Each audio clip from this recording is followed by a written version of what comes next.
Assalamu alaikum. There you go. Alaikum salam. Good to see you, man. Good to see you too. You look good. You look great. Long time no see. I'm saying the same thing about you. Neither of us aged a day, man. Like Few I got years these since we've great. seen each other. But we all Yeah, those creep up on us. It's okay. that's right. How have you been? Yeah.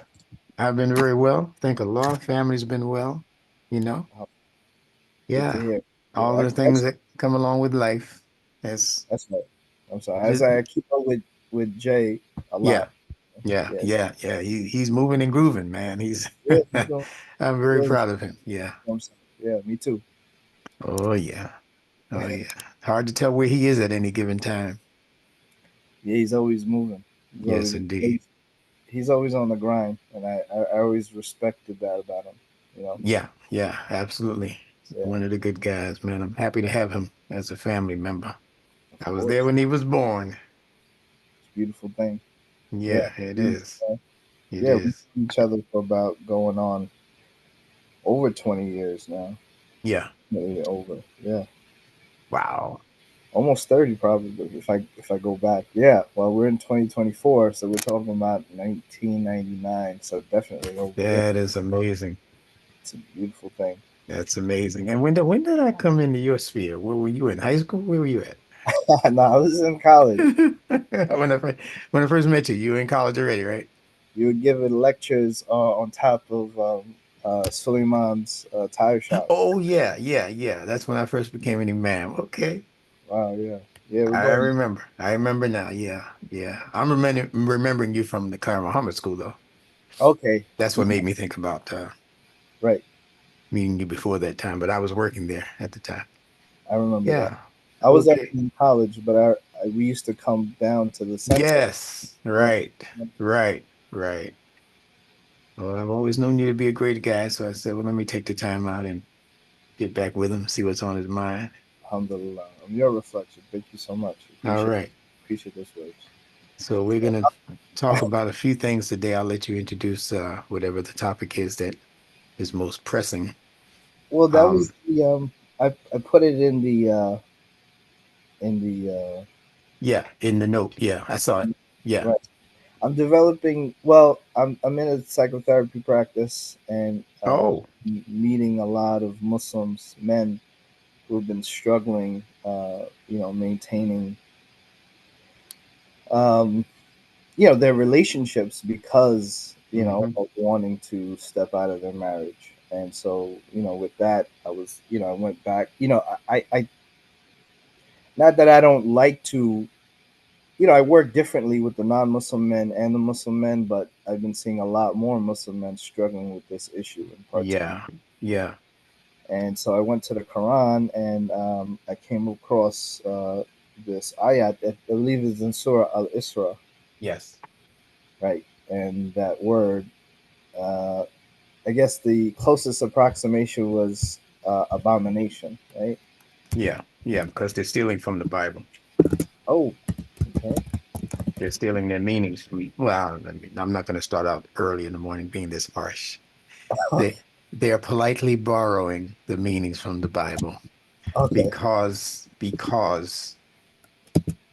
the Western world, of course, is mostly Christian, and they did not want to say anything that would either offend Christians, but more than that, they wanted to say things that would attract Christians. So when they saw the same type of interpretation or translation of a word, they'd say, "Oh, that's like what's in the Bible," and then it would make them more attracted to the Quran. I see. This was done mostly by the translator, as you know, uh, his name is Yusuf Ali, Hmm.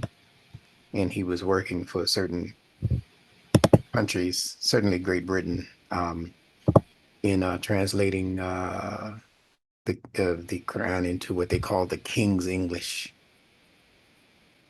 Mm. So from the Right. very from the very beginning of their translations, where when you open up and you're reading Bismillah ar-Rahman ar-Rahim, they're translating it, or he originally translated it as in the name of God. But it more appropriately should be translated as with Allah's name or with the name of Allah, not in the name. In the name of God is how most Christian clerics and people, priests and that kind of thing. That's how they open up their Mhm. ceremonies in the name of God, you know. So Yusuf figured, Uh-huh. I hate to refer to him so lightly, uh, but our famed translator Yusuf Ali Mhm. decided to do an approximation or a similar type of thing in the opening of the Quran and in many other words like baptize, you know. There's no Uh-huh. word baptize in the Quran, you know, the baptism of Allah, you know. That was just Mm. to attract the Christian mind. Mm. Okay. Yeah. I don't remember saying baptized in there, but I do recall now hearing it in like old English, like there's like. Yeah, exactly. That's exactly what they translated into Mhm. Old English terms. Mhm. You know, baptized with the baptism of Allah, you know. Okay, but I gotta I gotta find, I gotta Yeah. find the word.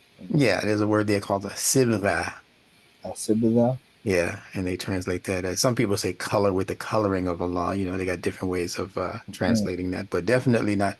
We all know what comes to our minds when we think about baptism. You know, the head going under the water and you know, saying proclamations 2 or 3 times, you know, and all of a sudden you come up out of the water and oh, I'm saved. But I should be saved every time I come out of the shower. I shouldn't have to go to the lakeside or the riverside Hmm. to get that. It's the same water. Right. Although they'll tell you it's holy. You know, I don't know what is holy water. Holy water keeps you alive. All water is holy. Hmm. Hmm. Hmm. Hmm. Right. Yeah. So, you know, people in religion have been pulling the wool over our eyes for many, many centuries and maybe thousands of years because religion that was originally intended to be wisdom became watered down and became ritualized. So, what used to be a routine routine that would lead you to some favorable outcome became a ritual ritual, which has no discernible benefit at the end of it. Hmm. There's nothing that you can, with your 5 basic senses, say, I'm better now that I did this ritual, that I Okay. crossed my chest like this, or that I, you know, did this, or whatever the ritual is. You know, for us, the main physical ritual they teach us is the salat. I'm not going to get into that today. But the point is that what the Quran says salat is, and what the Islamic cleric says is salat is, are two different things Okay. because they come from two different places. The ritual comes out of ancient Persia. People don't know that. The The physical ritual. gestures, the Allahu Akbar, the hands here or hands here or hands down to the side. Which one is it? Did the Prophet do all of those? Hmm. And none of those are in the Quran. So where did they get it? See, that's what I'm talking about. But I start trouble. I like to start trouble. I don't want to get you caught up in my trouble. I saw the books online. It got me curious. It got me Yeah, curious. Okay. yeah, yeah. But in this case, we're talking about a subject that every person, especially if you're Muslim and you have the Quran as your book of guidance, should be concerned with, and that's the subject of, as you kind of intimated, going outside of the marriage. You know, we like to put these little cute, soft kinds of ways of bringing things to the public mind. You Hmm. know, he went outside of his marriage. You know Right. what I mean? Hmm. No, he didn't. He effed around and messed up. And very few of us are immune. So we're talking about a human condition. Right. They say about 50% of men engage in infidelity, Yeah. and thirty But percent of women. These yeah, are these are self-reports. yeah. So those are the statistics that give you this information. But what if you were to find out that the things that they are pointing to as the issue and the words that they're using, the terms that they're using are not necessarily the correct terms? This is what I was curious about. Yeah. To Different get. cultures have different ways of handling the institution of marriage. Hmm.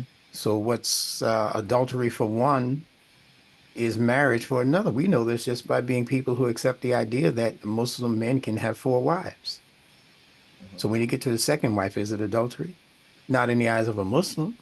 Right. But in the eyes of most Christians, it is, even though there are prophets who had up to 500 Right. Right. Amen. in the Bible. Yes. That's not even in the Quran. That's in the Bible that Solomon had 500 wives and 500 concubines. He's What busy man. I what don't know. we would call a chick on the side. Right. Right. Yeah, I don't know if you remember that song. The Pointer Sisters. They sang a song called "Bet You Got a Chick on the Side." No, I never heard of that song. Yeah, it's a little bit before your time, but you can Google it. It's an interesting song. Okay.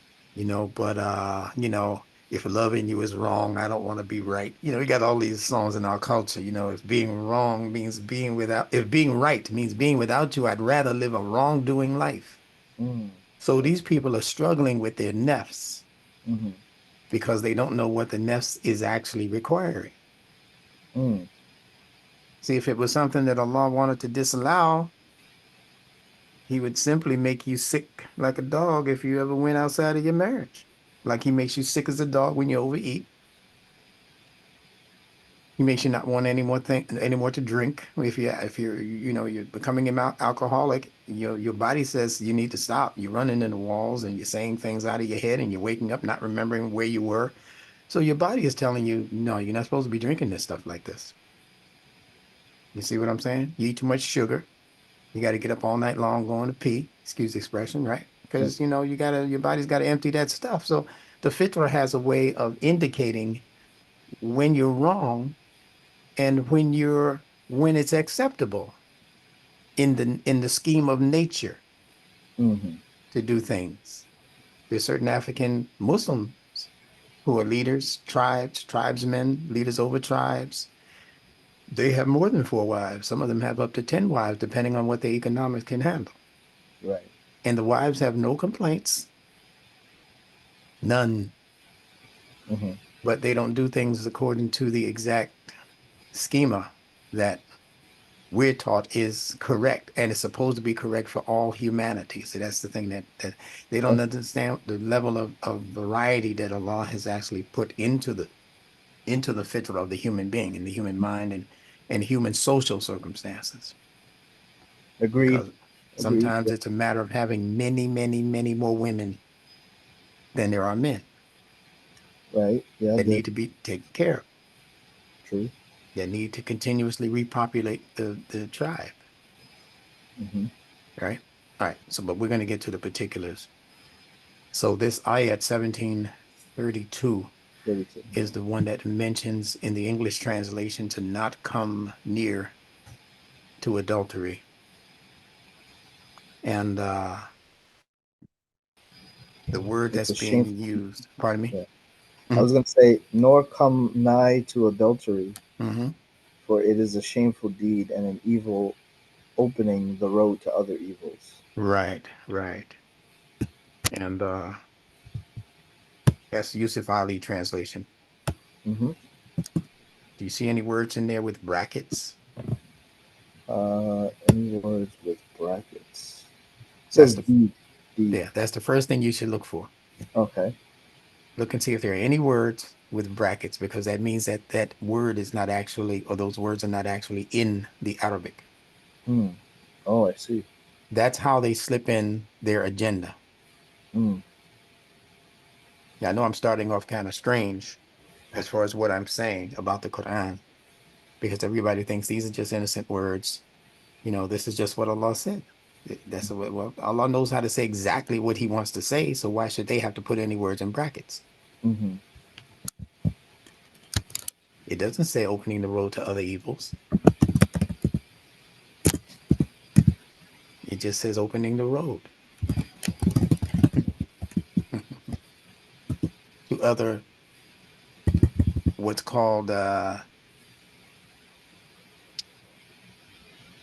see. It says sa sa sa is the word for evil. sa is the word for evil. Yeah. Okay. Okay. And the word for road is sabil. So the first thing you have to do, my friend Hassan, is look for the most important terms in the ayah. If you had to pull them out, what would you say they were?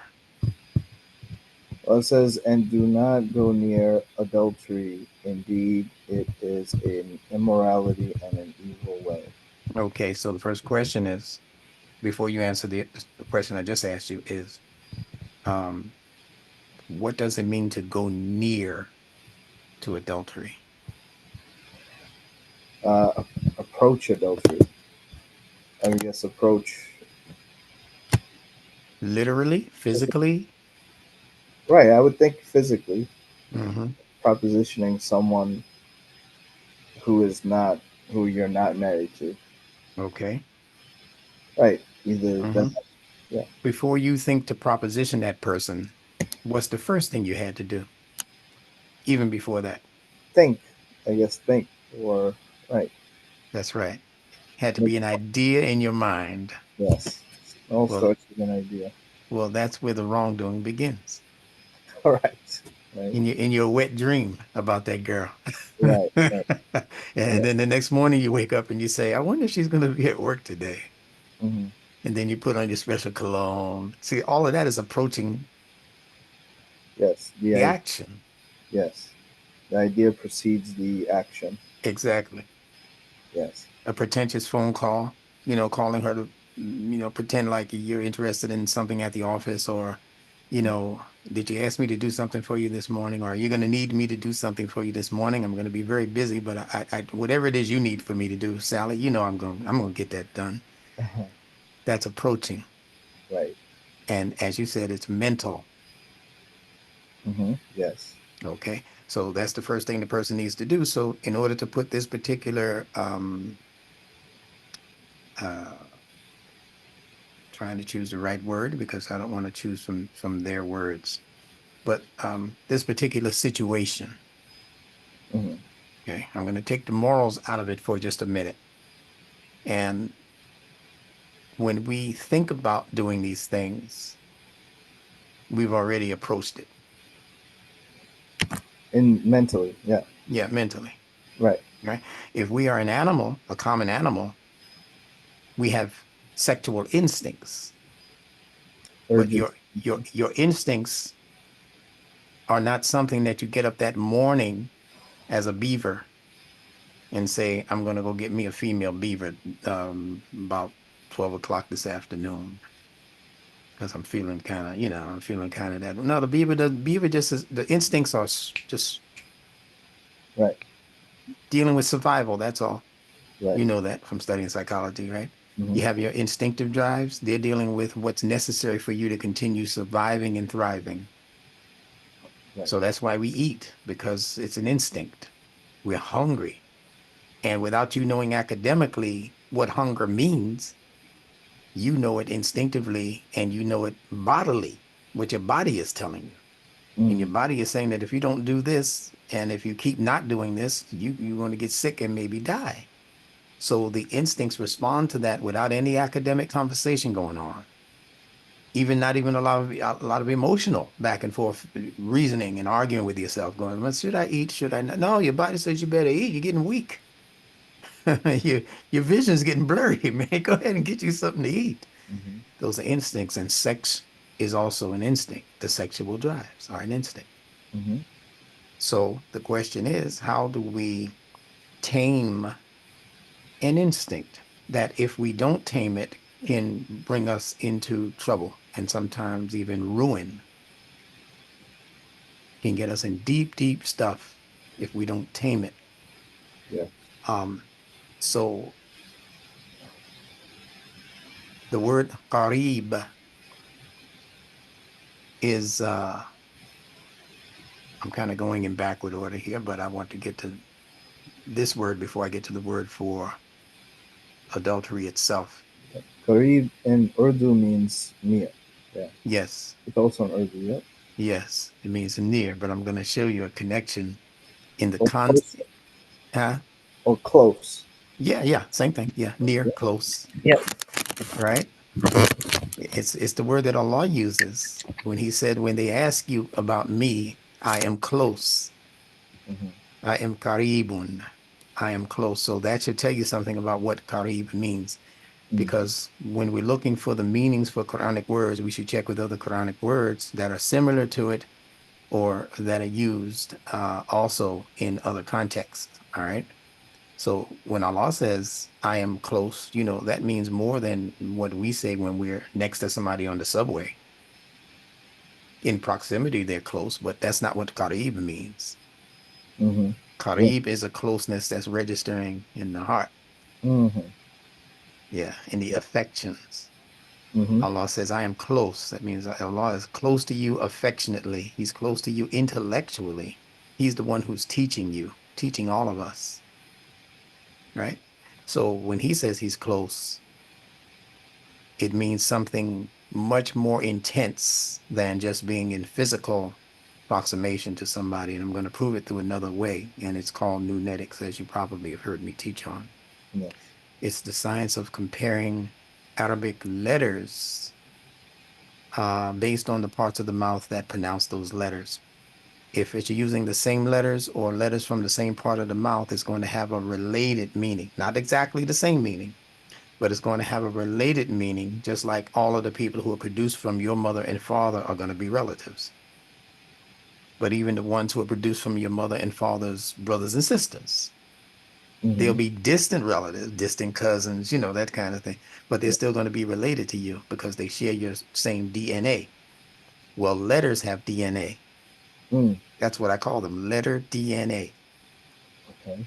And this is why we call groups of languages in the world, we call them family groups of languages Mm-hmm. because they operate exactly the same way as families operate. They interchange, they reproduce through these interchanges, and they produce many other words and many other. The English language, they say, is a Germanic language. Right. Who knew that we were speaking German? Hold on. And then the Jewish scholars come along and they say, well, it's also out of the Hebrew language. The Hebrew language is the mother of English. So Mm. and that's why they call English a bastard language, because hardly anybody knows who the mother and father is. We don't know who the daddy is. No, the baby daddy, they're English can claim that. I don't know who his baby daddy is. Mm-hmm. So the point is that when you look at the word Qarib, you're looking at three Arabic consonants. Do you know what they are? Three Arabic consonants. Let me look at the word. Yeah. Hmm. Let me see. Qari. Okay, so that's, I guess, C, right? Keep going. R Hmm. and B. Very good. One mistake. What's that? Make the C in English or in Arabic Q, cough. Cough. Yeah, Okay. sounds like C, ka, but it's cough. Okay. So it's So, cough, C. ra, ba, Cough, raw, ba. Yes. right? Qaraba, okay? And in the nunetic system, the letter ba is actually the word bait, which means house, House. Yes. okay? And you might say, well, instructor, how do you know that? Who are you to come along all these many years later and tell the Muslim world that's been studying this for better than 1,200 years that the letter Qaf is bait? Because in every other Semitic language, which are sister languages like Hebrew, even those that are not Hebrew Semitic languages like Greek, their letter B is the word for house. Mm-hmm. In Hebrew, Bethlehem, house of bread, Beth Israel, house of Israel. Yes. Beth and Beit are the same word. Mm-hmm. In Greek, it would be beta, Okay. right? Okay. Okay. So that's how I know by comparing languages. Okay. Sounds good. Sometimes things get lost and fall out of the language, or things get truncated because of lazy tongues that don't want to pronounce the whole word. So they start to clip it up. Every language does that. And then it just gets lost to time, lost in history. And we think it's ba. Why would it just be the sound of the sheep? Ba, ba. What does that say? No. Every Arabic letter has its own unique meaning. Mm-hmm. Alif has its own unique meaning. Bait, ta, tha, kha, sin, shin, all of the letters, kaf, kaf, all of them, all the way to za, to the Mm-hmm. Z. Okay. So they all, no, pardon me, to the ya. That's the last in the Arabic language, the ya, which means the open hand. That's all. Yeah. Yeah. Kaf means the closed hand, the palm Mm. of the hand, the things you can grasp. Mm. So anytime you come across a word in Arabic that has the kaf letter K built into it, it's going to mean something that can enclose other things. You can start with Kaaba, doesn't matter where you go. Mm. Whatever the word kaf itself means hand. You can find that in the dictionary. Okay. All right. But if I say kafir, that's not a pretty word to call people, a kafir, Mm-hmm. right? But Mm-hmm. it's because kafir originally meant to contain a seed in the ground as a farmer. And that meaning is in the Qur'an for kafir also. Really? We just say disbeliever, Mm-hmm. wrong translation. Or one who hides the truth. Yes, Yeah. that's right, who buries it. Who buries the Just truth. like you can bury something in the palm of your hand and you have to, what you holding on to, man? What is it? I don't want to tell you. He just got his hand closed in front of you, right? You have to figure it out. Mm. And that's what a kafir does. You have to figure out the truth. We have it, but we don't want you to know it. Mm. You have to discover it. Mm. And since you can't discover it, you don't have the tools to discover it. You have to depend on us to tell you what it is. And that's how the world goes cuckoo for Cocoa Puffs, because they depend on other people to tell them what Allah said, even though Allah said it in plain language. Mm. Okay. Yep. All right. Now, Wrong. so we're talking about Qaf, the letter Q, Mm-hmm. uh, the letter Ra, Mm-hmm. and the letter Bait. Now, this Qarib represents a closeness that is on the emotional level. Okay. Okay. Allah uses another word from the letters Raqaba. Same three letters, they're just in different places, right? Qaraba, Raqaba, Raqib.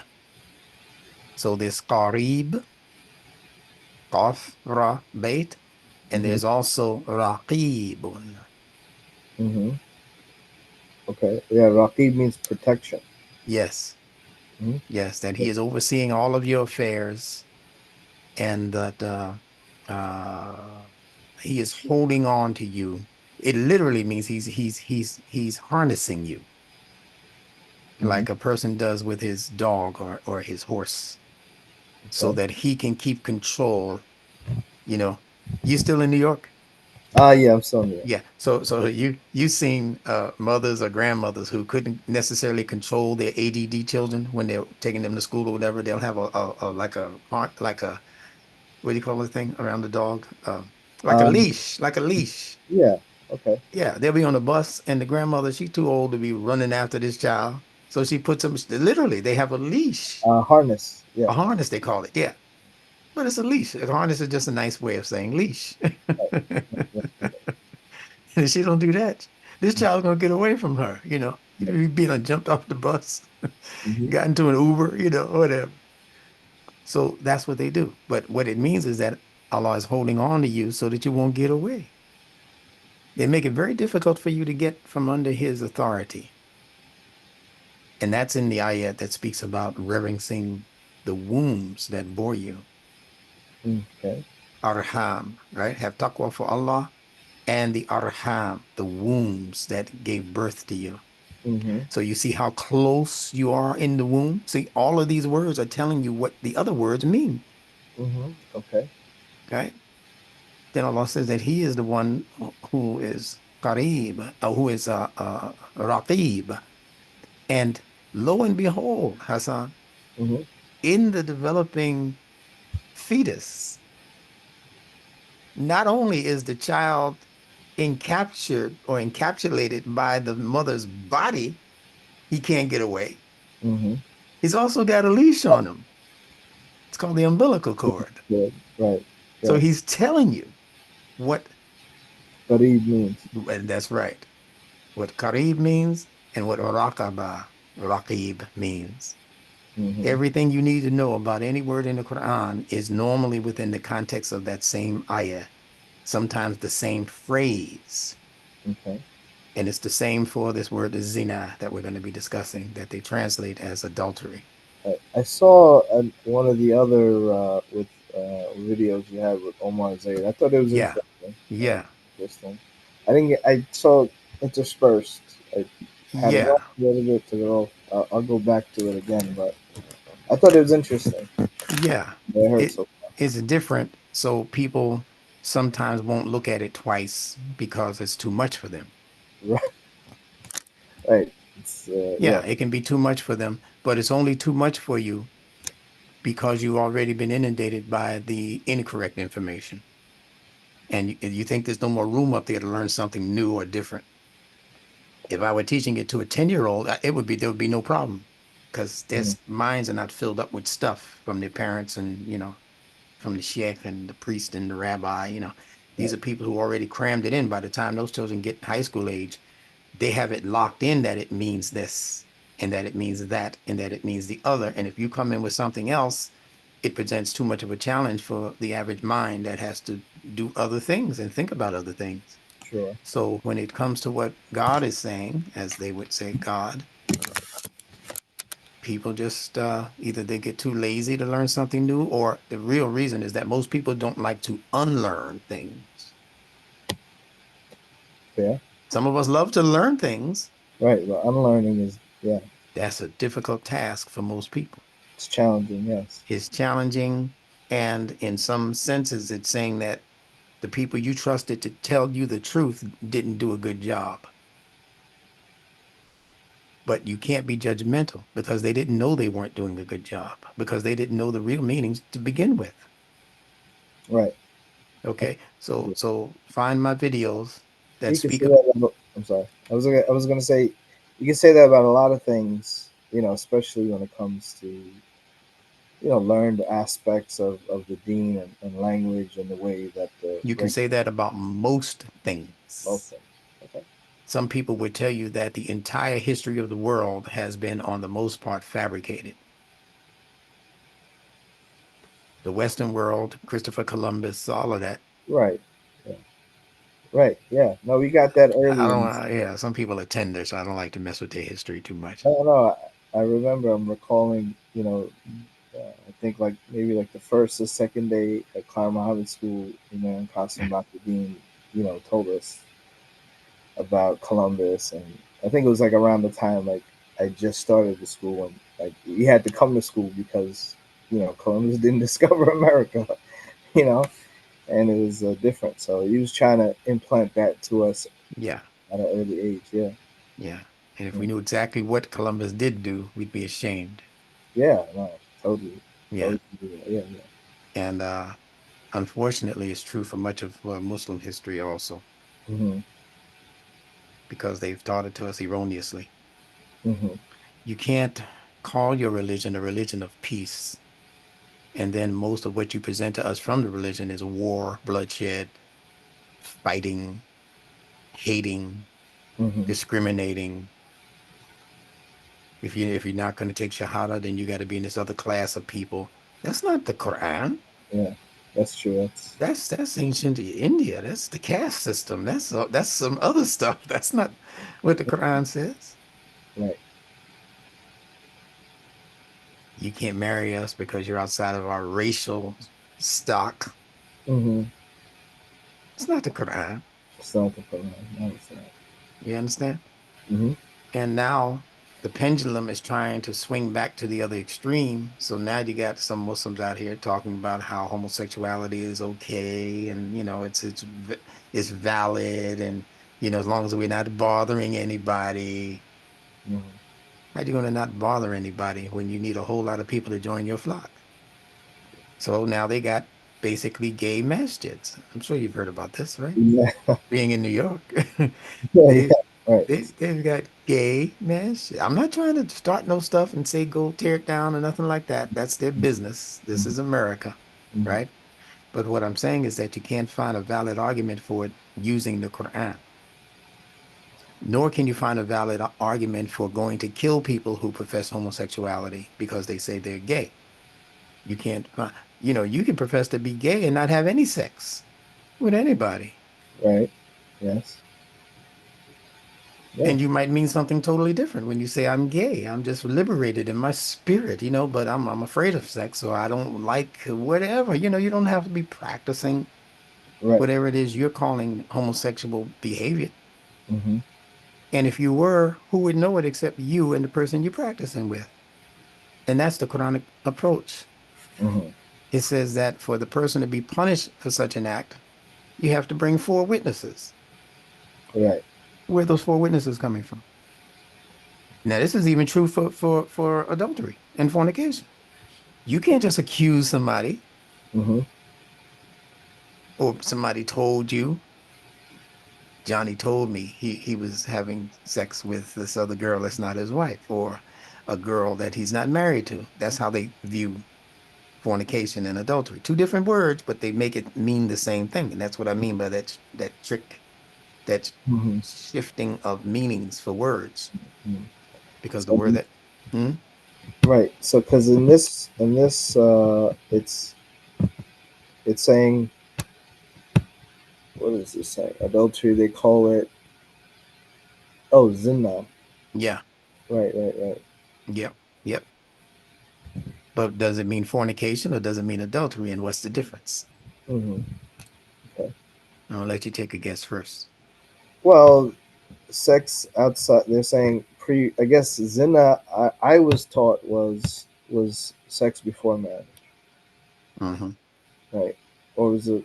That's the way it was presented to us. Hmm. That caused a bunch of chaos. Yeah, Yeah, for young men, yeah, trying to deem, and it was just a big confusing time earlier yeah, with that, with the way yeah. they taught in the colleges, even And what is adultery? sex that's outside of the marriage bond, Okay, very good. Mhm. Contractual marriage. Intractable marriage. And then a person goes outside of that, usually the male. Hmm. And it's interesting to me that the people who use that definition, they normally blame the woman as being the biggest cheat or the biggest criminal in that exchange. Hmm. And they use a verse from the Quran where Allah says, confine them. For the male, it just says, give him a certain number of lashes. Hmm. For the female, it says that Allah says that you're to confine them until death overtakes them, confine them to their houses, to their homes, Mm. until death overtakes them. And then it says something really weird, or until Allah decides another way. Mm. But it never says what that other way is. Mm. That's interesting. I gotta go back to that. What Yeah, I can look for that. yeah. Wherever you come across a statement that is made by Allah in the Quran, and you're thinking that Allah didn't give you the answer to it, like that particular ayat, it's because they've taught you to misread that ayat. Allah gives you an answer to everything He puts in the Quran. Mm. He doesn't leave it open-ended like that, or it wouldn't be guidance. Mm. True. Yeah. Allah doesn't want you to believe it just because He said it. He gives you what are called proofs.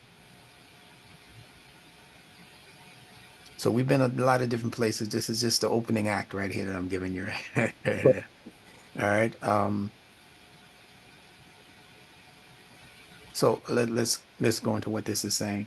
Yeah, All right. So closeness into yes, another. That's what Qarib means. Qarib, yes, closeness.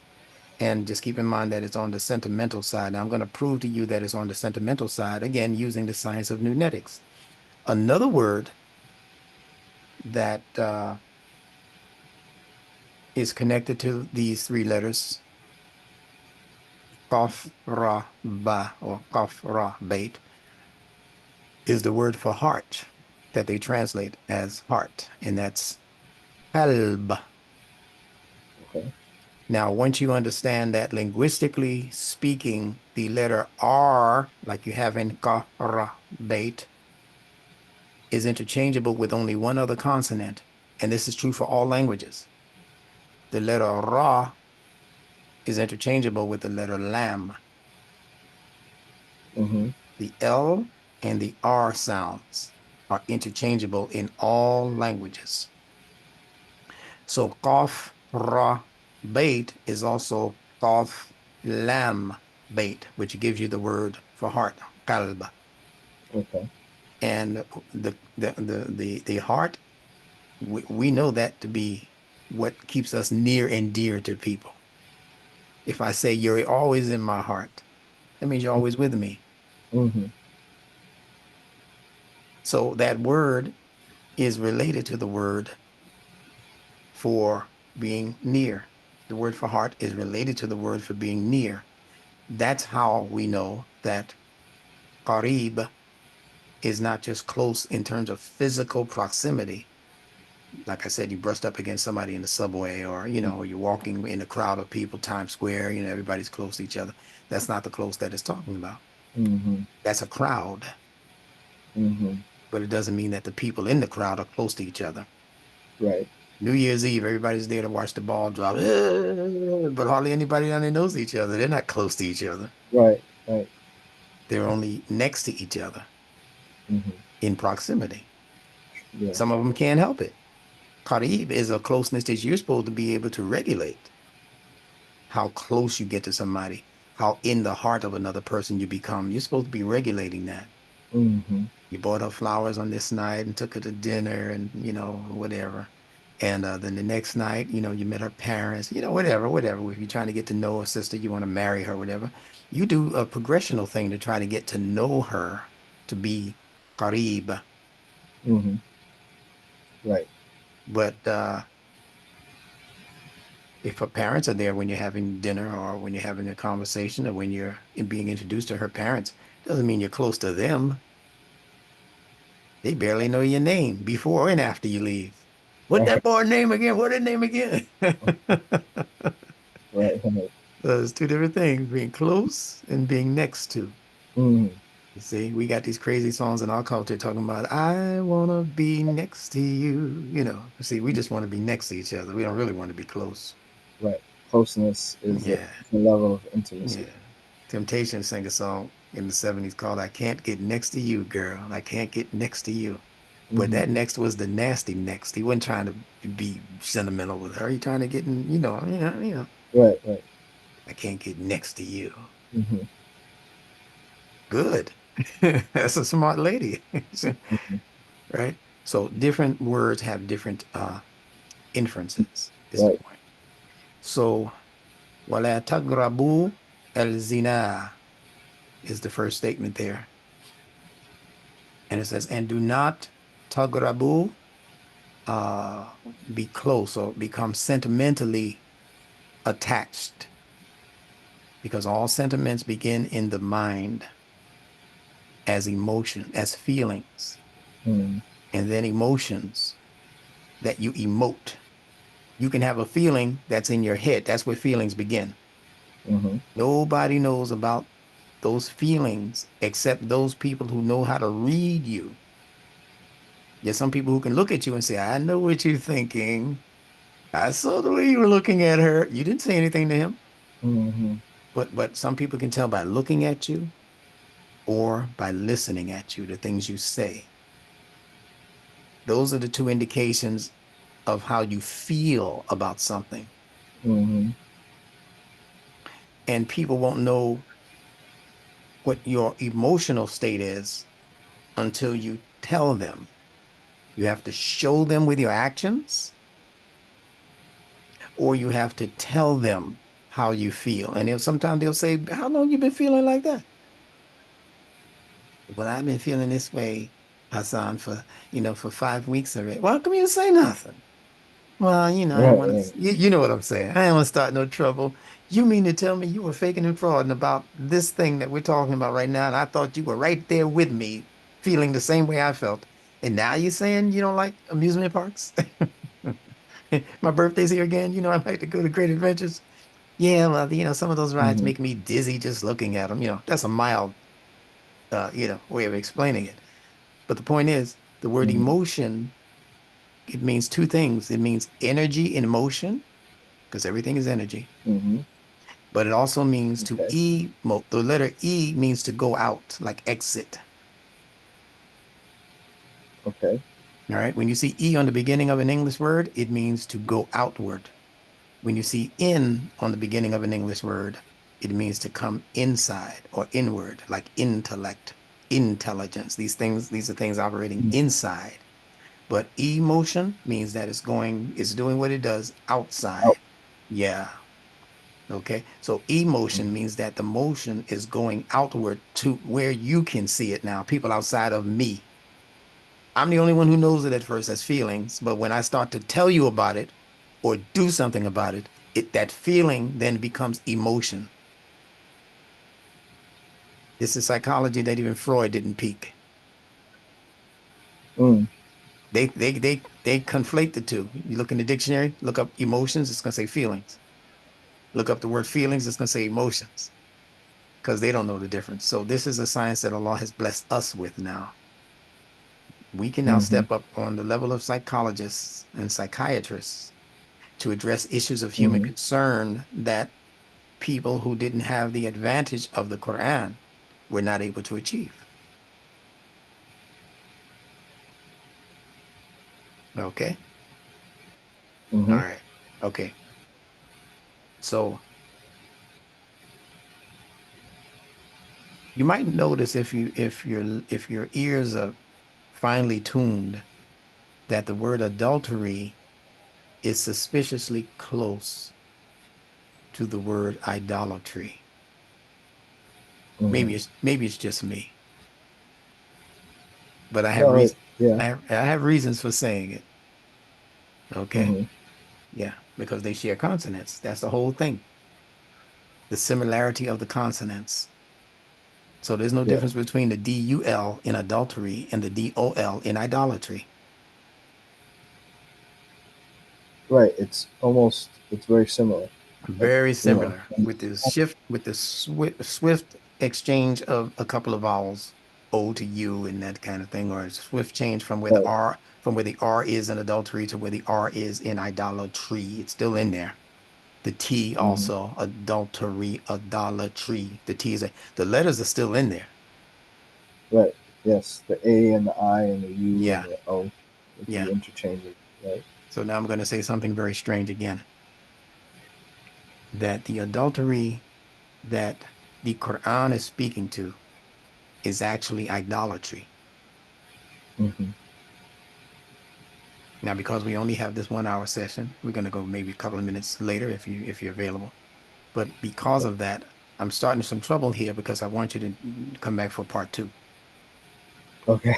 So when you read this ayat and when you read other ayat in the Quran that are speaking to adultery, I want you to just take the word adultery out and stick in the word idolatry. Okay. We began by saying that there are some ways that the Quran has been translated that are not correct.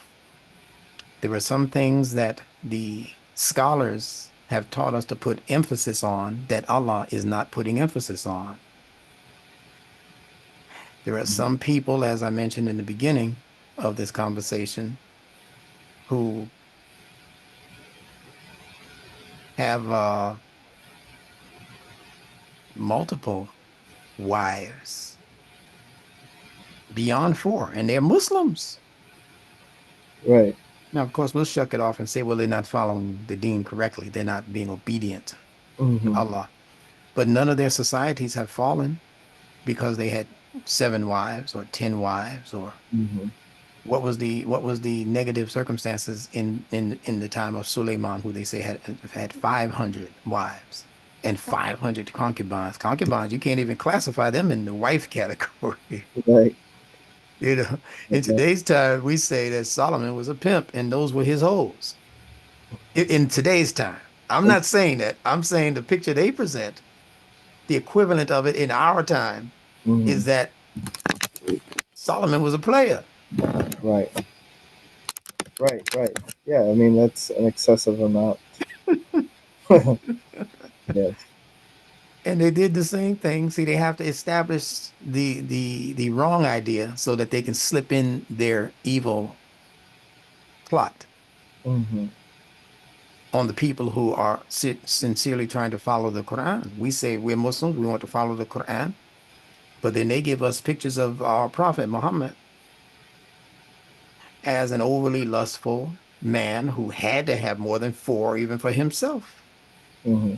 This is only for you. That's how they give it to us. And Allah said, this is only for you. Mm-hmm. You can have, and then it doesn't say how many he can have. So to this day, there's no consensus on the part of Muslim scholars of exactly how many wives Muhammad had. Some say 12, some say 13. Some say nine. Mm-hmm.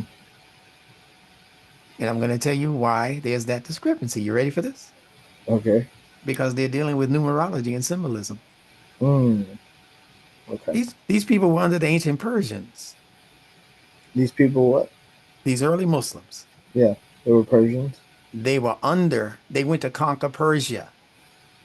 Mm-hmm. They conquered Persia, had a religion that was thousands of years old that was dealing with all of this symbolism and sun allegory and all of this cosmic stuff and what the stars were doing. They were the ancient magi. Zoroastrianism. Zoroastrianism, you got it right, my friend. So when these hadiths began to develop outside of what the Quran had established as knowledge, they invited that symbolism into the deen through the hadiths. Mm. And it's the hadiths that keep you confused as to how many. Because depending on who was fabricating the hadith and what they were trying to tell you symbolically, like Muhammad marrying a girl at 6 years old and that kind of foolishness. Right, right, right. Yeah. We're still on the subject. Mm-hmm. All right. Mm-hmm. And I'm calling it what it is. It's foolishness. If you believe that, you cuckoo for Cocoa Puffs. Right, right, That this grown 40-something-year-old man or 60-something-year-old man was running around with a girl who was still playing with her dolls, right, according to these hadiths. right, right. And Yeah. he married her at 6, but he didn't consummate the marriage until 9. Would that be okay with you as a father? No, it's absurd. You But understand? right now, yeah, it's entirely absurd. I Yeah. never, it never sat well with me. It shouldn't. But It's, there are many Muslim men who it sits perfectly well with because they're perverts. right. I mean, there was a book that came out about a young girl who was 9 and she, escaped an abusive marriage. Yeah, Yeah, came out a couple of years ago. yeah, yeah. Horrendous treatment. Horrendous. Horrendous treatment. Not to mention the many Muslims who buy into the whole idea that you can beat your wife, and they blame the Quran on that also, because these meanings for words have been mismanaged. Hmm. Adribuhunna, that has nothing to do with physically beating up anybody. Mm. Beat them, lastly, beat them, argue with them, refuse to share the bed, don't give them your goodies, don't give up your cookies, like for women that you abuse or for women that you keep arguing with and scolding, like Mm. they try to convince you the Quran is talking about, argue with them first and then refuse to share their bed. You argue with a woman long enough, she ain't gonna want to sleep with you anyway. Mm. That's not a deterrent after that. That's like, oh, you're not coming to bed tonight. Oh, happy days. Oh, right, Because right, all right, you're gonna do is argue. right, right. I think I read somewhere that the word beat was more closely resembled strike, and that strike meant to protest. That's what I. That's one way of saying it. Yeah. When you go on strike, that's what you're doing. At Right. your company, when the boss doesn't treat you right, and Hmm. you say, I'm not coming to work today, Hmm. I'm going to strike. Right. And Protest. then the police, they have something called walking the beat. Michael Jackson had a song called Beat It, Yeah. and none of them have to do with beating up anybody. Right. Right. Yeah. Exactly. So that's right. It has to do with protest and something that even goes a bit beyond that we won't get into today. We'll have a separate one on the beating the women thing. I'm about to do it in the main class uh, on one of these Sundays, but it has nothing to do with that. Hmm. Daraba. See, that's another one of those words that you can figure out the integrity of it by comparing it with other words that share consonants. So daraba, dad ra bait is consonantally connected to the word drive in English. DRV, V interchanges with B in linguistics. Hmm. So DRB, which would give us daraba, also gives us in English DRV, which would give us drive, which means get away from there. Mm-hmm. It would also give us the word travel, TRV. The EL is a suffix, travel. Mm-hmm. Now, some people, when they travel, they go by foot. Some people drive. If they want to get away from there quicker, they drive. Mm-hmm. So, I think in the Arabic dictionary, they say that daraba also means to swim away. Even if you got to go into the waters and get away, the idea is to get away. That Mm-hmm. proximity thing we were talking about, Right. qarib, is qarib. Mm-hmm. Yes. Daraba, get as far away from that situation as you possibly can. Mm-hmm. After you've spoken to them, after you've not put yourself in a position to create a responsibility that until you solve this first issue, the responsibility of children is going to be a burden on you because of the disobedience. Mm-hmm. So why would you take a chance on having children with this person or more children with this person? So refuse to share the bed has a much more important connotation Mm-hmm. than just not, sharing your goodies with her that night. I see. Yeah, Interesting. I'm giving you the simplified version right now Mm-hmm. of what these things mean Mm-hmm. within a social context. Everything in the Quran is given to you within a social context. The Quran is the greatest book of social reformation ever delivered to planet Earth. Agreed. Agreed with Right. All right. Let's get back to this, that. and Mm-hmm. then we'll bring it back full circle. Okay. So, wala tagrabu el zina innahu kana fahishatan wasa'i sabila. And they translated, do not come near to adultery, for it is a shameful deed and an evil opening the road to other evils. They put two other evils in brackets, Mm-hmm. but it opens up the road to evil, not multiple evils, but just to evils. Those Mm-hmm. evils are going to begin to manifest in multiple places. Now, there are meanings for each one of the consonants that form the word for what they're calling adultery. And the word actually should be fornication. Fornication actually covers both ideas.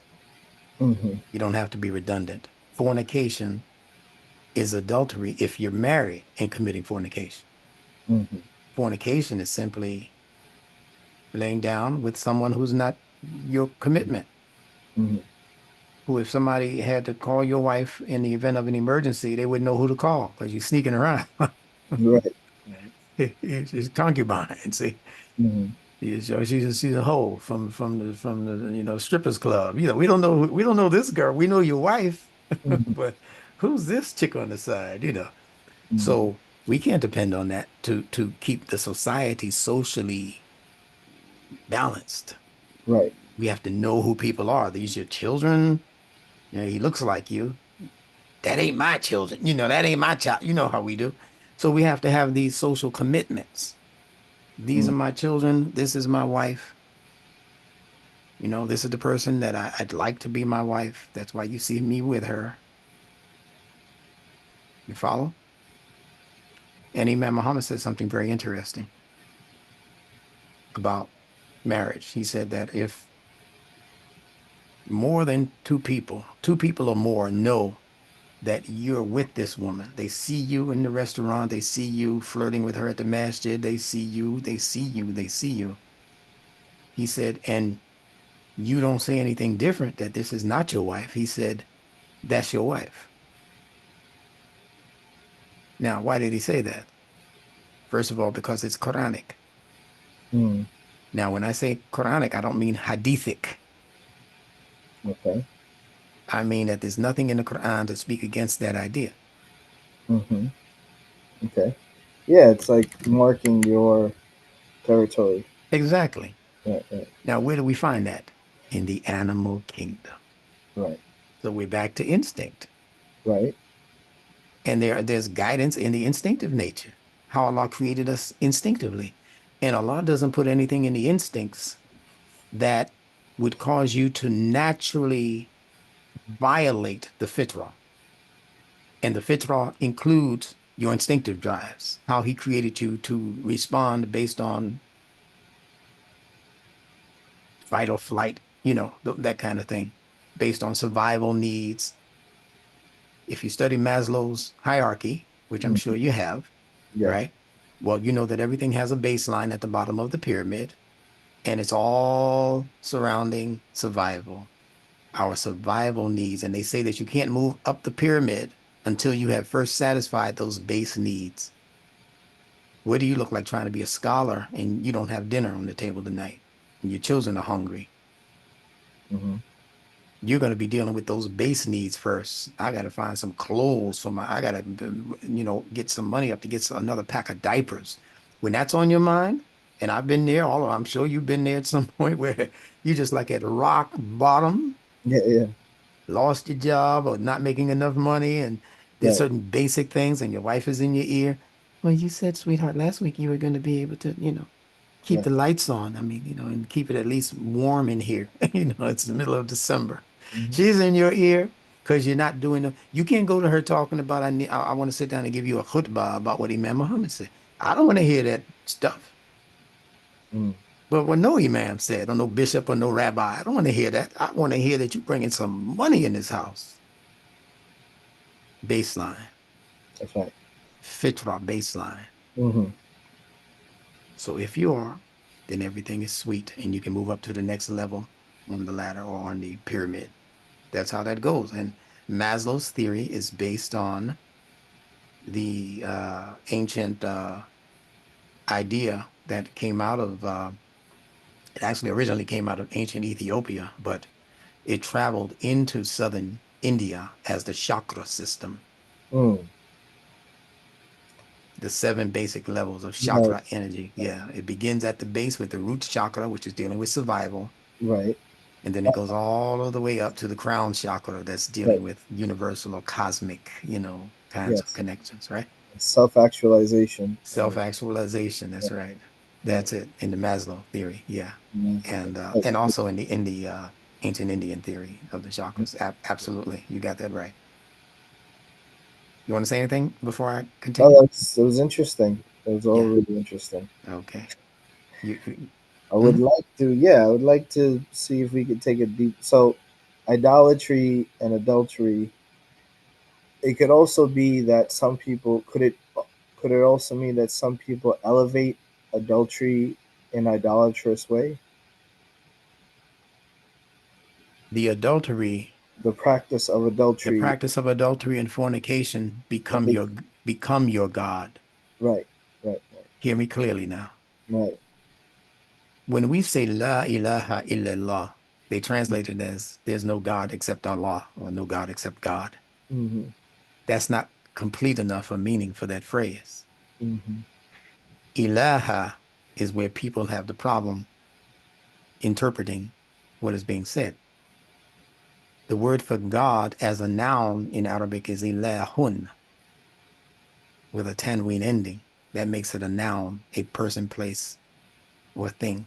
mm-hmm, Ilaha is a mm-hmm, verb. It's an action word. It's something you're doing, not something you've become or something that we can see on you. mm-hmm, Okay? So ilaha mm-hmm. is a verb. It's an action word that has been intensified by the ha ending. Ilaha, not ilahun. Ilaha. Ilaha. Yeah. And ilaha means anything that you give your devotional attention to. See, that's Mm, not a thing. That's not a noun. That's an adjective. It's a verb. It's something that you're doing. It's an action word. When you give your devotional attention to anything outside of Allah and Allah's will for you or His guidance for you, mm-hmm, that is the soft way of calling you a mushrik, a Mm. worshiper of things other than Allah. Yeah, an idolater. Yeah, an idolater, Mm-hmm. right? So the kalima, la ilaha illallah, saves us from shirk. Mm. If we said la ilaha and didn't say illallah, we'd still be guilty of shirk because we're saying then there's no God. Right. La ilaha. Right. There's nothing worthy of my devotional attention. You know, that's what Mm-hmm. Pharaoh said. Mm-hmm. That's what Firaun said. He said, God, who is it? Build me a ladder, he told his boy, Haman. He said, build me a ladder Mm-hmm. so I can go up and peek into the heavens and take a look at this God that Moses is talking about. For as far as I'm concerned, he said, I don't know any ilah except moi. Mm. That's la ilaha, He said, yeah, that's right. right? Yep. So getting back to the idea of the adultery, and I know this is hard on some people because you don't like to think. I'm talking to people out there now, if they happen to see this. They don't like to think. Mm-hmm. But we're in a day and time that's going to force you to think. The things that are happening in society, they're happening so fast and they're becoming more and Right. more dangerous that if you don't think about them, they're going to overtake you and you would just not know what happened. And the book, the Quran is the book that's here to give you the guidance to protect yourself from what's going on in the political and the economic and the cultural world, right? But we have to want to think. Allah is not going to force feed it to us. It's a part of your fitrah nature, what's in the Quran. So this whole effort on our part is to get humans back to the fitrah. That's all.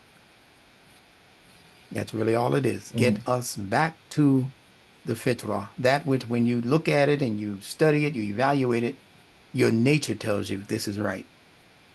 Just like your nature doesn't rebel against you eating or drinking until it becomes excessive.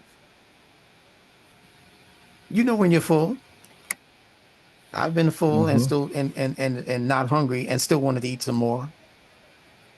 I've been to the Golden Corral. I don't know, you guys don't have Golden Corral. But there's a place down here where you can get as I many did. places you want. I think you might have one or two now up in the New York area. Yeah. Yeah, Mm-hmm. but you know, them little children, them little 300-pound 12-year-olds, they ain't hungry. Right. Right. Right. That church mama, she ain't hungry. That's Mm-hmm. where hunger becomes greed and habit. Right. And we're eating Right. for other reasons other than to satiate the hunger pangs or the thirst. We're eating for other Yeah. reasons now, other than the idea of Comfort. us. You might have went in there hungry, but this is your 15th Right. plate. This is your 15th plate. Come on. Right. And Something then else is going on here. something's got to be going on. And then you pile up, you let your children pile up their plates, and you know they're not going to eat all that stuff. So they end up wasting half of it, throwing half of Right. it in the garbage, and getting back on the Golden Corral line and getting some more. Right. See, that's adultery Mm-hmm. The because that's, excessive. yes, you're Right. worshiping your hunger or the idea of hunger or the idea of I might not have this next week. I might not have any money next week. Let me get all I can get right now. Mm. It's We like start, coming yeah, from a sort of scarcity. yes. And that's in Mm. psychology too. Yes. The Yes. fear of scarcity. Mm-hmm. Allah tells you about the fear of want. Do not kill your children because of the fear of want. We provide for them like we provide for you, like we provide for all other creatures. Mm-hmm. So don't go aborting your babies because you think it is not in your job description to save humanity. If Allah allowed you to get pregnant, then there might be some real reason why you don't know who this child is going to be, however many Right. years from now. So that addresses the other concern. Okay, now you're out there messing around and she gets pregnant. Oh boy, now everybody's going to find out. The idea of everybody finding out is built into one of the letters in the word for uh,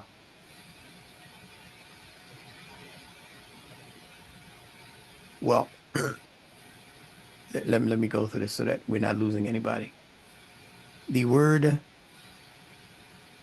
that has the three letters fa, ha, shin. Fahasha. Yeah, Right? yeah. Those three letters, fa means to open a thing up without getting intricate with it. This means to open, like you open up your mouth, that's a fa, right? Like fatiha means to open.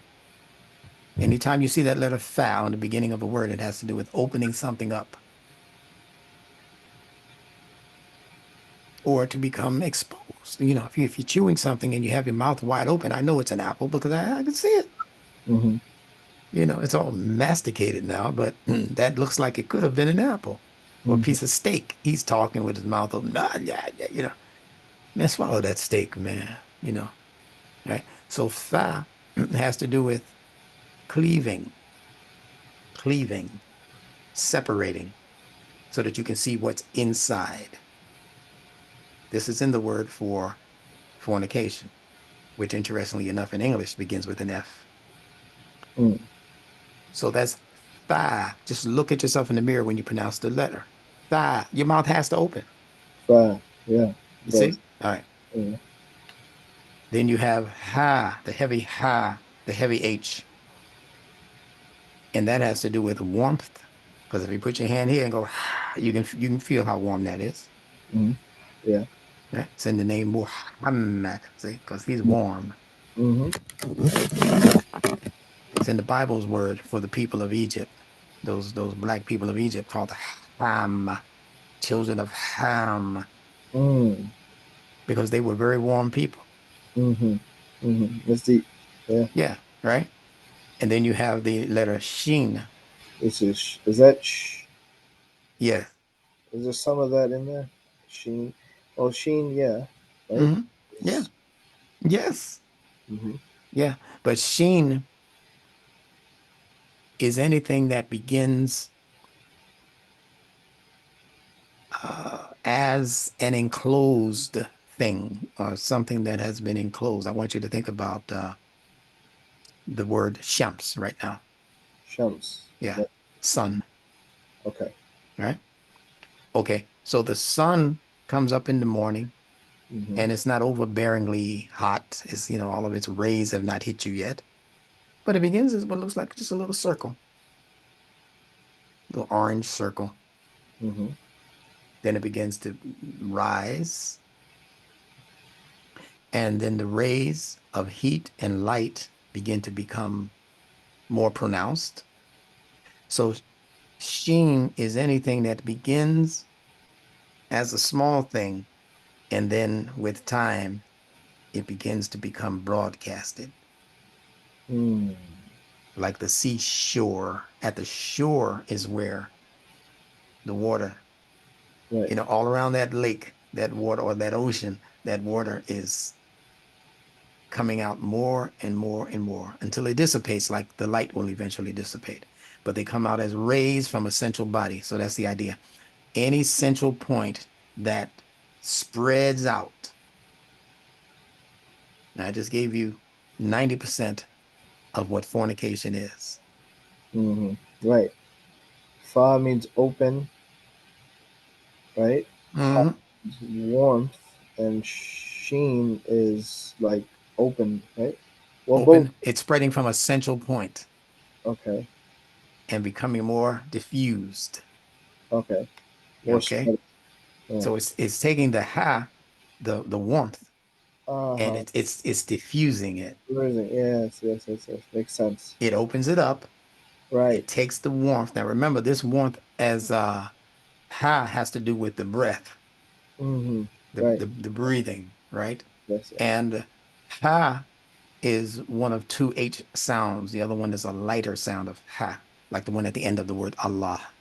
Mm. But this ha is like the one in Muhammad. So denoting warmth and mercy. Yes, yes, yes. Especially if you've been chilly all night. It's a Right. mercy. Rahmah. See, yeah, it's a mercy if you've been chilly all night. Mm-hmm. But what happens if you run around the block you know, just just exercising. When you come to a standstill, you might even put your hands down on your knees or whatever, and you're like, oh, let me catch my breath. Right. And a lot of time, most of the time, that breathing is going to be open mouthed. You're Hmm. not going to try to catch your breath initially by keeping your mouth closed. You have to learn to do that. Yeah, you gotta. Yeah, They say catch. breathe through your nose, right? Hmm. Your trainer will tell you stop breathing through your mouth. You're getting rid of all that energy. Breathe through your nose. So you start breathing, and then you start breathing through your nose, like they do in yoga. And what happens? Your breath begins to normalize. So we're talking about something that begins as an extreme, as something that's a caution in your intellect. I'm not supposed to be breathing this heavily. I'm not supposed to be messing with these people outside of my marriage. See, it's the same analogy. Hmm. I'm nervous now. It's going to make my heart stop if I keep doing this thing. But guess what? If you keep doing it, your breath is going to normalize. And pretty soon, what was a sin in your mind will become just a normal thing that you do. Mm. On the weekend, after you get off of work, you're going to go see bow-legged Sue before you come home to your fine halal wife. Mm. And that's what happens. That is what happens. Yep. It becomes normalized. Hmm. Right. So that's basically the fascia is the warmth, right? Once it Hmm. opens up, the warmth diminishes. The warmth, Yes, the yes. natural warmth, love in the among the husband and the wife diminishes. Hmm. Once Yep. the adultery is elevated to the level of idolatry. Yes. And Yep. the idolatry becomes normal. Your worshiping of other things just becomes like second nature. It's not even, you're not even concerned anymore about even what Allah thinks. Hmm. You make up in your mind, "Oh, Allah will forgive me. Yeah, He knows I'm frail and weak and, I'm lustful. He knows me. He knows I'm a player. Hmm. People think like this. Yeah. I'm not going to get punished for this. Or you got the other side is oh, I know Allah is He's all merciful. He's going to forgive me. He's going to forgive me. He's going to forgive me. And then that dissipates. And herein lies the difference between asking Allah for forgiveness and what's called tawbah. Mm. Tawbah means you turn off the faucet because the sink is about to overrun or the bathtub is about to overrun. Mm. So you're smart enough to say, if I keep letting this water run, this whole house is going to be underwater. If I make a mistake and leave the house and left that faucet on, when I come back, the fire department's going to be there, Mm. or the housing department. Somebody's going to be there because other people will start to complain about the water coming underneath their doors from Mm. your bathtub. Mm. But you see the English word tub? Uh-huh. They Right. got Right. that. They got that from tauba, Mm. Mm. because tauba means to turn off the sin altogether and to not let it continue to run. Mm. So if you say one day, I ain't gonna do it no more, Allah, I just got weak. Right. And then the very next weekend you say, well, nothing bad happened to me from the last time I did this. Yeah. I will help. Maybe Allah has just forgiven me altogether. And you go back and you start messing with the faucet again, eventually you're gonna be underwater. Mm. Like The like Pharaoh, he ended up underwater, yes. messing with his faucet. See, For the people of Noah. same thing. Same thing. Better example, actually, the people of Noah. That's right. Yeah. Right. Yeah. Well, but they had the mindset. The mindset of Pharaoh can get you put underwater, right? When All of them are mindsets. you. Hmm. All of them are archetypes of human behaviors and personalities and attitudes. Mm. See. Yeah. Adam, all of them, prophets, non-prophets, they Mm. all represent dispositions in the human intellect and in the human heart. Mm. You can see that. That's what makes them timeless. Right. or right, else they'd be limited to what happened 2,000 years ago in Jesus's day or 1,400 years ago in Muhammad's day. It's not talking about individuals. Allah could have time stamped the Quran and said this one, Musa was 5,000. He could have put that in the Quran. There's words in Arabic for 5,000. right, right. There's a word in there for 1,000. But these are generations of people. The Yes, right. These are whose genetics are being conditioned by their personalities, their mentalities, and their behaviors. So what was being done 4,000 years ago in this person's day and time has genetically spread. See, the Shah, Fahasha, it's in the culture. It can spread as an evil generation to generation to generation to generation. So although that's not you, the disposition has been clocked into your DNA. mm, And that's why people duplicate the mistakes, as Allah says, of their generations, years of, hundreds of years ago, and meet the same fate. Some of them get erased from the planet altogether right. because they're following the same mistakes. Now, it takes a person interested in social science to appreciate our conversation today. Very true. Very true. If that's not you, if you're just on the level of, Adam was the first man and, Right. It's his, much deeper. We're going much deeper than that. yeah, but it's not too deep for people to manage if they would just take their time and study. Allah says, do they not yatadabbaru al-Quran? Do they not deeply ponder the Quran? If it had been from other than Allah, they would have found in it many discrepancies. So Allah wants you to look for discrepancies. Mm, We don't have to be conspiracy theorists because we ask questions about the Quran that we see it's clearly not in the Quran. You must be getting that from somewhere else. I don't care how popular it is. Allah didn't say it. Show mm, me where Allah said it. right. Exercising a critical mind is not Yeah, right. You need to. critical thinking. That's what makes you human. Mm-hmm. Animals don't have that critical thinking. They got, spontaneous stuff going on, instinctive stuff going on, and even emotional stuff, but they don't have an intellect to be able to divide and separate out what's not good for them. To plan. Yeah. That's right. Animals have the same thing happening to them year after year, generation after generation, century after century. It's the same lioness who approaches the same baby deer in the same forest. Same, it's the same scene over and over again for thousands of years. Yes. And the little deer hears the crinkling in the grass of the lioness. She's trying to crouch down and jump on him. And the little deer, she stops drinking the water. Then her ear goes over there first, Yeah. and by the time her ear goes, that's the lioness's signal. I better get this dude now, or this young lady now. Mm, And when he starts running after her, she's out of there. mm. Now, if she can outrun him, she's good for another day, at least. I'd be curious to know. I had this one client of mine. He was having these issues with fidelity, and he said that he swore up and down that God was trying to show him a sign. By he kept seeing possums everywhere. Like the animal, the possum, Mm-hmm, mm-hmm.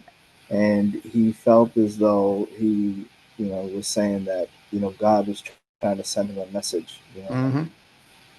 don't play dead. Yes, exactly what I was thinking. Yeah, yeah, yeah. And this Don't pretend that you're gonna stop doing this. right, right, right, right. Don't pretend that you're dead to this behavior. Because as Absolutely soon as nobody's looking, there you go again. right, right, right. You got that one right. Mm-hmm. And Allah will show you those kinds of signs that are just for you. Absolutely, yeah. Yeah. So let's But kind that's of, what I was telling. That's what I was letting him know. You know, yeah, you're he, right. you know, Yeah, he, yeah, that was great guidance that you gave him. Spot on. that's right. I totally agree Mm-hmm. with that. Yeah. Yeah. And it could mean other things, but that's the most obvious thing because the most popular phrase is playing possum. Mm-hmm. Yeah, Yeah. people play possum. All right. Mm-hmm. So we're going to begin to wrap this one up. Until you go back and listen to this replay, Hmm. you're probably not, even though I know you appreciate it, but you're not realizing the depths of information that I packed into this conversation. It was a lot. It was a lot. Yeah. Definitely have to, you know, re-listen to this again and And process take all. notes. Yeah. I Stop did, it and I take did, notes. I did take notes. I did Yeah. take notes. We went a lot of in different directions, but we got to the, Yeah. Yeah. needed to. Yeah. The, We could pause and then pick up on the rest of the ayat another day. yeah, that's what we're going to do. But I want to just entail this Hmm. maybe for 2 or 3 minutes Right. so that you'll have more to tie together. Hmm. So, what have we established thus far? We have established that it's very possible that adultery could be a symbol for idolatry, and that to not approach adultery means to not put yourself in a situation to become vulnerable to idolatry. Because idolatry is when the spirit in you, along with the intellect in you, Hmm. starts to make plans for giving its devotional attention. That's what ilaha means. Do not give your devotional attention. You know, in science, they say anything you give your attention to expands. Right. All right. So do not give your devotional attention to any except Allah, or there is nothing worthy of that level of attention. Hmm. There's only Allah. That's what illah, law means also. That Hmm. is only Allah, Hmm. nothing but Allah. Hmm. When you get into trouble or when you're experiencing some level of weakness or whatever, trepidation or whatever, you're to immediately focus on Allah by focusing on his guidance. What did Allah say about this thing that's pulling on me, about this urge? Could be a natural urge, but you have to fulfill a natural urge within a natural environment created by Allah for that urge. Hmm. Just because you have a sexual urge doesn't mean you can go out in the street and because she's got a vagina and you got a penis, it's okay. No, that's not how nature, that's how nature works in the wild amongst the animals that don't have brains. Hmm. They don't have minds to think and reason. They're Hmm. not rational creatures. Hmm. They are instinctive and emotional creatures. The only one who is instinctive, emotional, and rational, Human being. the human being. And that's why we have to have guidance. Say God didn't give guidance to the bears and the lions, that they didn't need it. Right. Right. It's clocked into their fitrah. Right. Our fitrah gets suppressed. Hmm. And that's told in a very popular hadith. Hmm. Every child is born ala al-fitrah, upon the fitrah. And Hmm. it's the environment, That makes all the. beginning with its parents. Hmm. It's Rabbayani, as in beginning with those who are supposed to be the Rab over them at that age. We're supposed to be nourishing and directing and correcting and all of that. And we give up that privilege of being able to teach our children like that. And the environment then begins to teach them. And you can't control for what the environment might teach your child. Right. And the hadith goes on to say that it's the environment that makes them, I call it in psychology, I would call it schismatic. Schismatic. Yeah. Is that a term? It's the first time hearing it. Schismatic. Is Yeah. that your term? It's okay. No, no, no, no. That's in English. Hey, Schismatic. look up the word schism. Okay. Schism. SM. Yeah. Yeah, it's in the Quran under the word sect. Mm. Sect. Hmm. Right? Yeah. Yes. It makes them, in other words, it means it makes them partial. They can't be complete. They can't be whole. Mm. Steep. Yeah. Yeah. Yeah. When you get away from your fitrah, it's your fitrah that's keeping you glued together. Right. So when you begin to send a part of your fitrah over there to where fitrah is not wanted or not appreciated, that's a piece of you that went over there. If you Mm. send it over there to that woman and you don't know that she's no good for you, you shouldn't be messing around with her because you got a nice one at home. But you send that part of yourself over there into, like I said, bow-legged Sue's territory, and everybody know who was that? Belle Biv DeVoe sang a song like that. Or Everybody knows she's a hoe. You know, still, I forget the exact lyrics.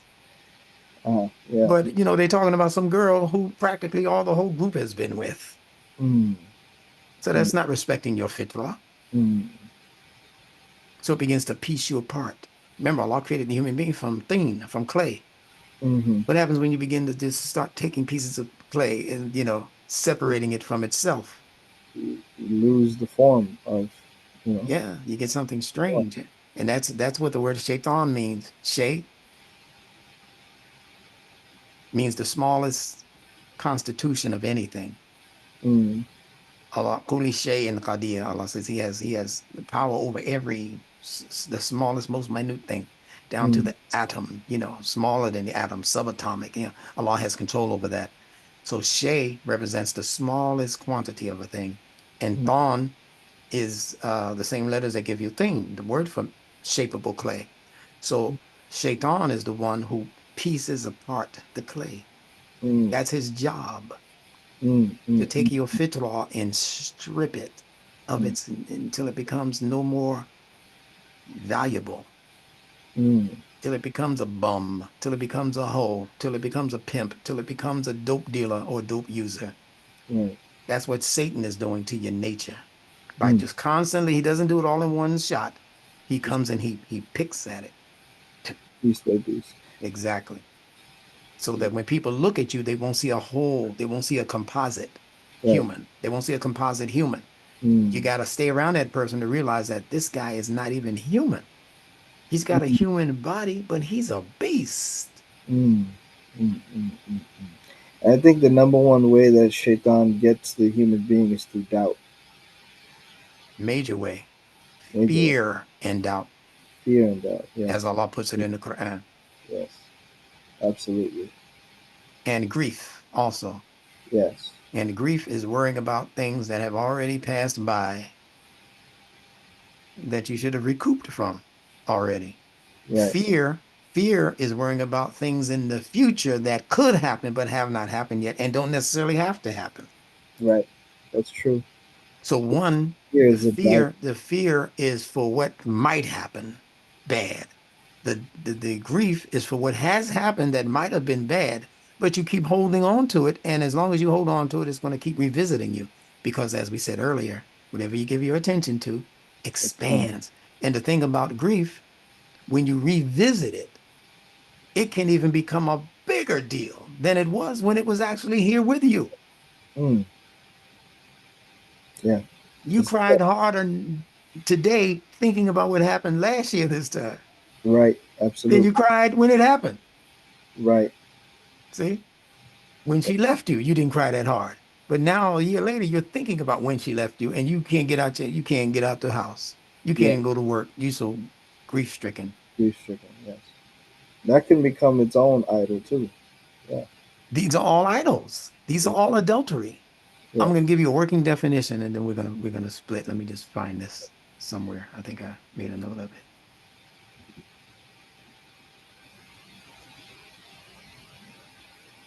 There's a lot to say.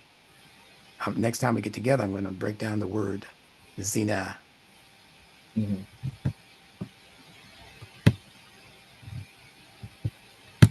And the first thing I'd like for people to do is compare words in Arabic with words in English. Hmm. And all you have to do is take the consonants and do it. So Hmm. if I give you the word zina, there's an English word called zany.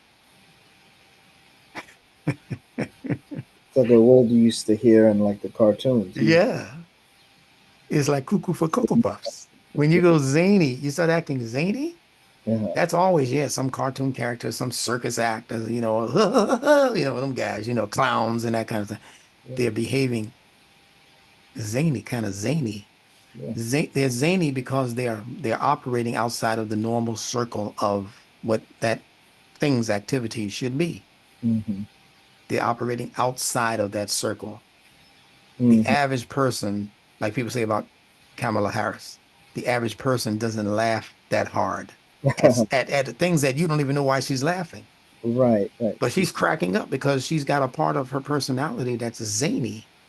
Mm-hmm. It's no negative thing on her, the person, but it's in her behavior. That's how you have to identify things when you're reading the Quran.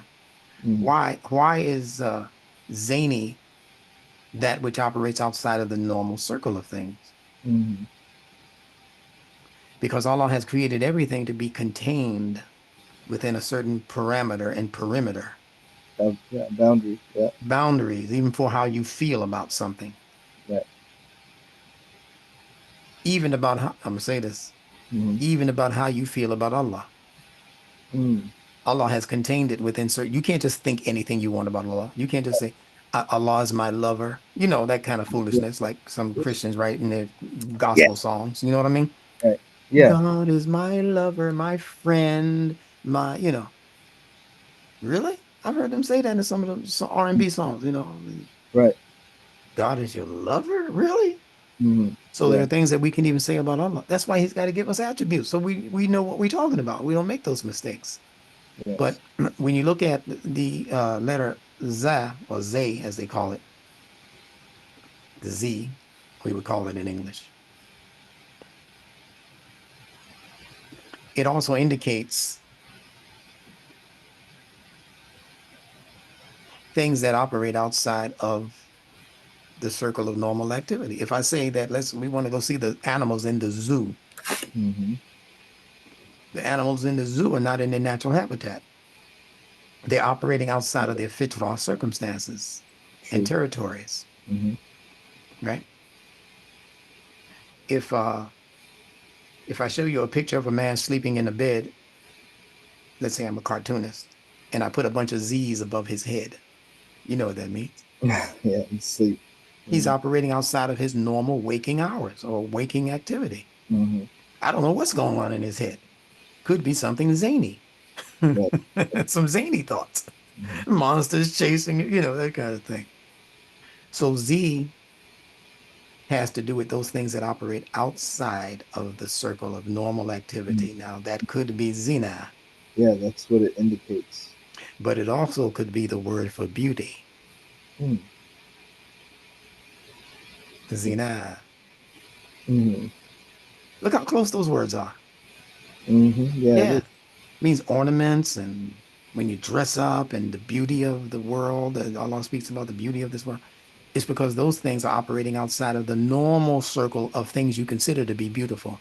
That's When you beautiful. see that woman dressed up like she's dressed up, That's right. It'll drive you. ooh, even your wife has to look at you when you're walking down the street, see if you're looking at her. That's right. That's Because right. she knows your wife is beautiful, but your wife knows that's a beauty. Sometimes your wife will tell you that sister is gorgeous. Absolutely.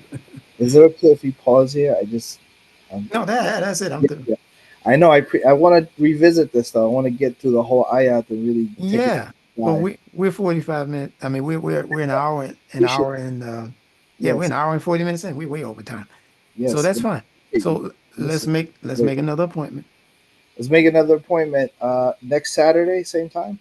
Just remind me and make sure my schedule is clear for that, but it should be fine. I appreciate you very much. This I gives me appreciate a your lot to send appreciation. the recording. Say again. You're gonna send the recording. Yeah, I'm going to send a recording and I'm going to ask your permission to put it on YouTube because it doesn't Yeah, have to yeah. be. Oh, Yeah, okay. All right. please. Sometimes if we discuss something that's like deeply personal, then I won't put it on YouTube. But this Right.